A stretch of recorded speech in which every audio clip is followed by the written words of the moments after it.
নমস্কার বন্ধুরা, তৃষ্ণা রান্নাঘরে আপনাদের সকলকে স্বাগত জানাই।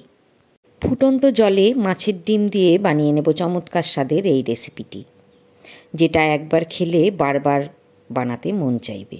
আমি 200 গ্রাম রুই মাছের ডিম বেশ খানিকটা জলের মধ্যে দিয়ে দিয়েছি। 5 থেকে 6 মিনিট মতো সেদ্ধ করে নেব। সামান্য একটু হলুদ গুঁড়ো দিয়ে 6 মিনিট মতন সেদ্ধ করে নামিয়ে ফেলুন। ঠান্ডা হলে জল ঝরিয়ে একটা বাটিতে ডিমগুলো নিয়ে নিয়েছি। হাত দিয়ে আমি গুঁড়ো গুঁড়ো করে নিচ্ছি।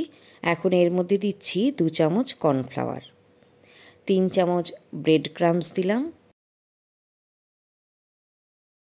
একটা ছোট সাইজের আলু, সেদ্ধ আলু স্ম্যাশ করে দিলাম, 1 চামচ ধনে গুঁড়ো, 1 চামচ দিলাম জিরে গুঁড়ো, 1 চামচ লাল লঙ্কা গুঁড়ো দিলাম, আর 1 টেবিল চামচ আদা রসুন বাটা দিলাম।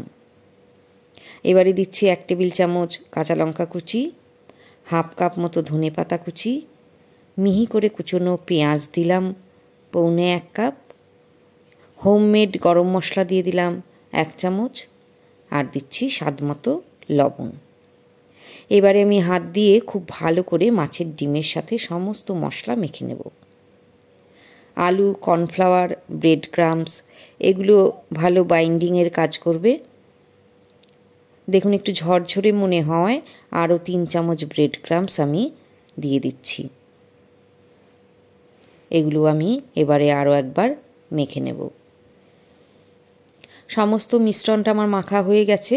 এবারে কিছুটা ডিমের মিশ্রণ নিয়ে হাতের তালুতে রেখে পছন্দ মতো শেপে কাটলেটের আকারে গড়ে নিতে হবে। দেখুন আমি একটা তৈরি করে নিলাম। এইভাবে সবগুলো কাটলেট তৈরি করে নিতে হবে। ছোট বড় মাঝারি আপনারা আপনাদের পছন্দ মতো শেপে কাটলেটগুলো তৈরি করে নিন। এবারে আমি একটা ময়দার ঘোল তৈরি করে নেব। বাটিতে হাফ কাপ মতো ময়দা আছে।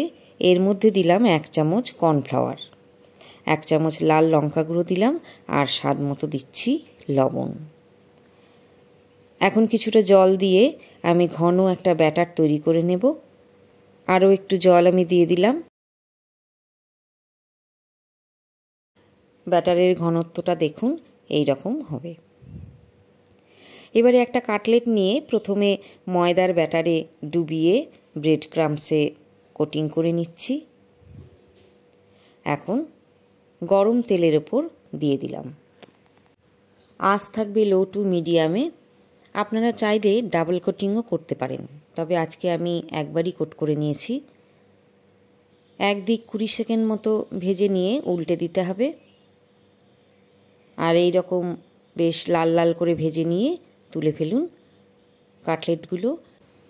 খুবই মুচমুচে সুস্বাদু এই স্ন্যাক্সটি আপনারা ঘরে অতিথি এলে সহজেই বানিয়ে ফেলতে পারেন, অথবা সান্ধ্য চায়ের আসরে অনায়াসে কিন্তু এই কাটলেট বানিয়ে নিতে পারেন। খেতে হয় খুবই অসাধারণ। রুই মাছের ডিমের কাটলেট কেমন লাগলো কমেন্টস করে আমাকে জানাবেন প্লিজ। ইউটিউবে যদি দেখে থাকেন তাহলে নতুন বন্ধুদের বলবো সাবস্ক্রাইব করে আমার পাশে থাকুন, আর যদি ফেসবুক পেজে দেখেন তাহলে বলবো চ্যানেলটা প্লিজ ফলো করুন। আরও রেসিপি নিয়ে হাজির হব অন্য কোনো ভিডিওয়। আজকের মতো এখানেই বিদায় জানাচ্ছি। ভালো থাকবেন, সুস্থ থাকবেন।